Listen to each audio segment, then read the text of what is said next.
नमस्कार मित्रों। आज हम चर्चा कर रहे हैं बीए भाग फर्स्ट राजस्थान यूनिवर्सिटी के अंदर है और बीए भाग थर्ड महाराजा गंगा सिंह यूनिवर्सिटी के अंदर जो भारतीय समाज का पर्चा है, इसको तो हम गंगा सिंह विश्वविद्यालय में थर्ड ईयर में पढ़ रहे हैं और राजस्थान विश्वविद्यालय में ये फर्स्ट ईयर में चल रहा है। हम चर्चा कर रहे हैं जाति की। जाति के संदर्भ में ये हमारी 5वीं मुलाकात है और आज मैं आपसे चर्चा करूंगा जाति व्यवस्था में परिवर्तन लाने वाले कारकों की, कि वे कौन कौन से कारक हैं जिन्होंने जाति व्यवस्था को परिवर्तित किया। वर्तमान समय में जाति में अनेक परिवर्तित हो रहे हैं, उनका परंपरागत स्वरूप विघटित हो रहा है। जाति में परिवर्तन, विघटन या उसे निर्बल करने वाले कारक निम्न हैं। पहला है पाश्चात्य शिक्षा एवं सभ्यता। अंग्रेजों के आने से पूर्व भारत में धार्मिक शिक्षा का प्रचलन था, जिसमें केवल ब्राह्मणों को ही शिक्षा प्राप्त करने का अधिकार था। शेष जातियों को शिक्षा से वंचित किया गया। जाति के लोग अपने जातीय व्यवसाय की शिक्षा परिवारजनों से खर्च में ही प्राप्त करते थे। अंग्रेजों ने भारत में धर्मनिरपेक्ष एवं सार्वभौमिक शिक्षा प्रारंभ की। इस शिक्षा ने भारतीयों को रूढ़िवादिता एवं संकीर्णता से मुक्ति दिलाई और लोगों में स्वतंत्रता, समानता, भाईचारा की भावना पैदा की।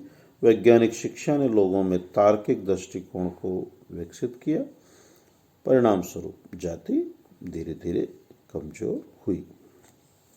अगला महत्वपूर्ण कारण है औद्योगिकरण, इंडस्ट्रियलाइजेशन और नगरीकरण, अर्बनाइजेशन। जैसा आपको इनके सामान्य अर्थ पता है, औद्योगिकरण में क्या होगा कि जो कुटीर उद्योग थे उनके स्थान पे बड़े पैमाने पे उत्पादन होगा।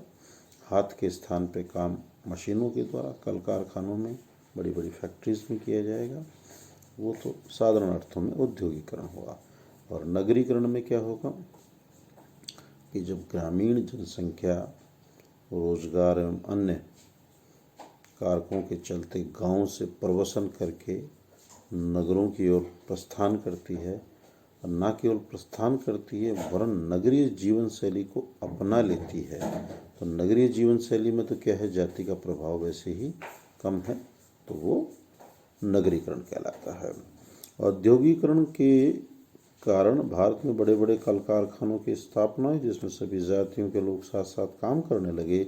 इससे पूर्व प्रत्येक जाति का अलग व्यवसाय था। औद्योगिकरण में यह संभव नहीं था कि चमड़े के कारखाने में केवल निम्न जाति या कपड़े के कारखाने में केवल जुलाही कार्य करे। सभी जातियों के लोगों द्वारा एक ही कारखाने में साथ काम करने से उनमें पारस्परिक समझ बढ़ी, जातीय भेदभाव दूर हुआ। सभी जातियों के मजदूरों ने मिलकर एक ट्रेड यूनियन बनाई, जो एक ही दल, एक ही झंडे और एक ही कार्यक्रम के आधार पर संघर्ष करने लगे। नगरों में सभी जातियों के लोग साथ साथ रहने लगे। इससे भी उनके बीच व्याप्त जातीय भेदभाव कम हुआ। अगला है धन का बढ़ता महत्व। वर्तमान समय में जन्म के स्थान पर व्यक्तिगत गुणों एवं धन का महत्व बढ़ा है। व्यक्ति का मूल्यांकन अब जाति के आधार पर नहीं वरन उसके संपत्ति एवं गुणों के आधार पर होने लगा। स्वतंत्रता आंदोलन, जो फ्रीडम फाइट हुआ है, हमारा फ्रीडम का मूवमेंट हुआ है, अंग्रेजों से मुक्ति पाने के लिए स्वतंत्रता आंदोलन के दौरान हमारे राष्ट्रीय नेताओं ने सभी देशवासियों को जातीय भेदभाव भुलाकर आंदोलन में भाग लेने का आह्वान किया, जिसके फलस्वरूप विभिन्न प्रांतों, धर्मों, जातियों, भाषाओं से संबंधित लोगों ने एक झंडे के नीचे एकत्रित होकर सत्याग्रह एवं अन्य अनेक आंदोलन किए।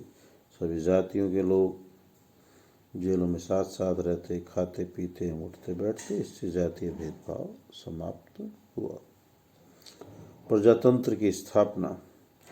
स्वतंत्रता प्राप्ति के बाद देश में प्रजातंत्र की स्थापना की गई। नवीन संविधान में रंग, लिंग, जन्म, धर्म आदि के आधार पर किसी के प्रति भेदभाव न बरतने का उल्लेख किया गया है। साथ ही सभी देशवासियों को समान मौलिक अधिकार प्रदान किए गए। प्रजातांत्रिक विचारों के कारण भी जाति प्रथा निर्बल हुई।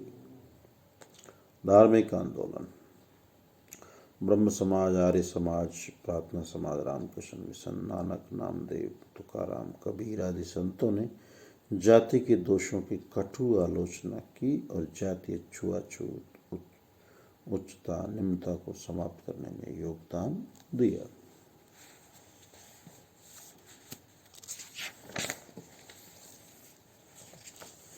यातायात एवं संचार के साधनों में वृद्धि।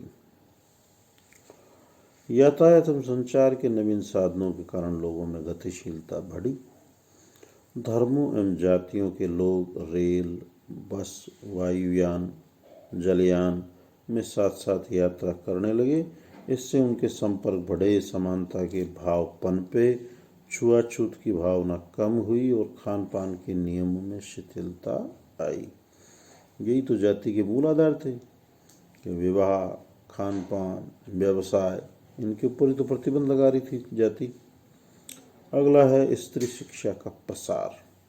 जब स्त्रियों में शिक्षा का प्रसार हुआ तो उन्होंने जातीय बंधनों को तोड़ा और जाति प्रथा के कारण उनको जिन यातनाओं को सहन करना पड़ रहा था उनके प्रति विद्रोह किया। उन्होंने भी जाति से संबंधित विवाह एवं खान पान के नियमों को चुनौती दी। नवीन शिक्षा प्राप्त स्त्रियां जातीय बंधनों को स्वीकार नहीं करती। नेक्स्ट है संयुक्त परिवार का विघटन। संयुक्त परिवार मैंने आपको पहले बताया ही था कि जब दो या दो से अधिक पीढ़ियां, 3 पीढ़ियां हो गई, जब एक छत के नीचे 3 पीढ़ियां एक छत के नीचे रहे, एक सामान्य रसोई का बना भोजन खाए, आपस में अधिकारों कर्तव्यों से बंधे हुए हों, तो ऐसा ढांचा संयुक्त परिवार कहलाता है। संयुक्त परिवार के विघटन में हम देख रहे हैं कि जाति प्रथा को विघटित करने में संयुक्त परिवार के विघटन का भी बहुत बड़ा योगदान रहा। संयुक्त परिवार में जातीय नियमों का पालन होता था। एकाकी परिवारों की स्थापना के कारण जाति का पोषण करने वाले विचारों में कमी आई।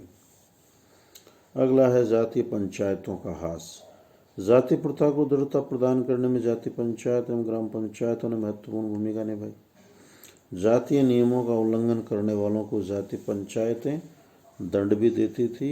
उनके डर से भी लोग जातीय नियमों का पालन करते थे, किंतु जब जाति पंचायतें समाप्त हुई तो जाति प्रथा भी कमजोर हो गई। अगला है जजमानी प्रथा की समाप्ति। जजमानी मैंने आपको स्पष्ट किया था, विलियम वाइजर ने अध्ययन किया है जजमानी पे। जजमानी से तात्पर्य है 2 जातियों के मध्य के परस्पर वे संबंध, जहाँ एक उत्पादक जाति है, उत्पादक परिवार है, उत्पादक जाति का परिवार है, एक सेवा करने वाली जाति का मुख्यतः ये जातियों से कहीं ज़्यादा परिवारों के मध्य के संबंध है, लेकिन है जाति, जहाँ एक उत्पादक परिवार और एक सेवा करने वाला परिवार, तो वहाँ वो उसको सेवाएं देता है और दूसरा उसको क्या है, बदले में उसको अपनी फसल का, खेती का एक हिस्सा देता है और उसकी जब जब आवश्यकता होती है उनकी आवश्यकताओं की पूर्ति करता था। ये हमारा जजमानी का सिस्टम था, जिसको हम बोलते थे वस्तु विनिमय, बार्टर एक्सचेंज। ये व्यवस्था हमारे गांव में जातीय ढांचे में पाई जाती थी, जहाँ एक दूसरे की जाति आवश्यकताओं की पूर्ति कर रही थी, सेवाएं प्रदान कर रही थी, समाज की निरंतरता को बनाए हुए थी।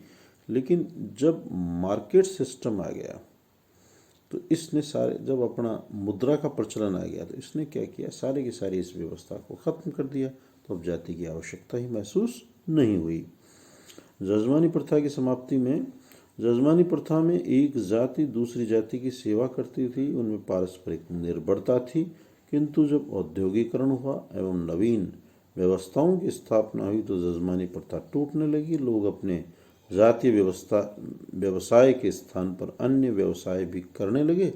इससे जातीय व्यवस्था संबंधित बाध्यता समाप्त हुई और जाति व्यवस्था को आर्थिक आधार कमज़ोर पड़ गया। और अंतिम है नवीन कानूनों का प्रभाव। इससे पहले कानून का कार्य कौन कर रहा था? इससे पहले कानून का कार्य कर रहा था हमारी जाति पंचायतें। आजकल आप अखबारों में, मीडिया में पढ़ रहे हैं ना, खाप पंचायत, वो उसी का स्वरूप है। खाप पंचायत में एरिया ज़्यादा बड़ा हो गया जाति विशेष का, लेकिन जाति पंचायत में तो एक गांव तक सीमित था, जहां उसके बड़े बुजुर्ग लोग होते थे, वो जो भी परिवार में कोई विवाद हो गया, संपत्ति संबंधित विवाद हो गया, विवाह संबंधित विवाद हो गया, भूमि के बंटवारे को लेके हो गया, भाइयों में कोई तरह का कोई मनमुटाव हो गया, तो इन समस्त प्रकार के झगड़ों का निपटारा जाति पंचायत करती थी। व्यक्ति भाग भाग के कोई कोर्ट तहसील नहीं जाता था। आज से स्वतंत्रता से पूर्व का जो समाज देखते हैं हम वहाँ, लेकिन अब तो संविधान का, कानून का, पुलिस का, न्यायालय का बोलबाला है। वही आपके सब प्रकार के झगड़ों का और अन्य विवादों का निपटारा करता है, जिसमें महत्वपूर्ण भूमिका है नवीन कानूनों के प्रभाव की, संविधान की भूमिका है। इन नवीन कानूनों के प्रभाव के कारण से भी क्या हुआ? जाति शिथिल हुई, समाप्त हुई, कमजोर हुई। इन्होंने भी जाति प्रथा को कमजोर करने में महत्वपूर्ण भूमिका का निर्वहन किया। तो मित्रों, इस तरह से हमने आज जाति को कमजोर, शिथिल करने वाले कारकों की चर्चा की। अब मैं मेरे अगले वीडियो में आपसे अब जाति की वर्तमान में क्या स्थिति है और क्या जाति भविष्य में समाप्त हो जाएगी या क्या जाति वर्ग में बदल जाएगी, इन बिंदुओं पे आपसे चर्चा करूंगा।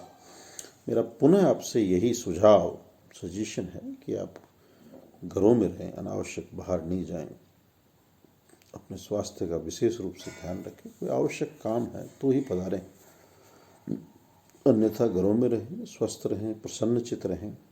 सरकार द्वारा दी जा रही गाइडलाइंस हैं, सोशल डिस्टेंसिंग, मास्क पहनना, सैनिटाइज़र का प्रयोग करना, इन सब चीज़ों का आप अनुपालना करें, स्वस्थ रहें, प्रसन्नचित रहें। यूट्यूब और अन्य जो चैनलों के माध्यम से आपको अध्ययन अध्यापन की सामग्री दी जा रही है, इसका स्वाध्याय करें, मनन करें, चिंतन करें, अपने अन्य साथियों तक इस चीज़ को आप पहुंचाएं। हाँ, लाइक करें, सब्सक्राइब करें। आपकी कोई प्रॉब्लम्स हैं, आपकी कोई जिज्ञासा है, उसको कमेंट करें। इन्हीं शुभकामनाओं के साथ सुप्रभात।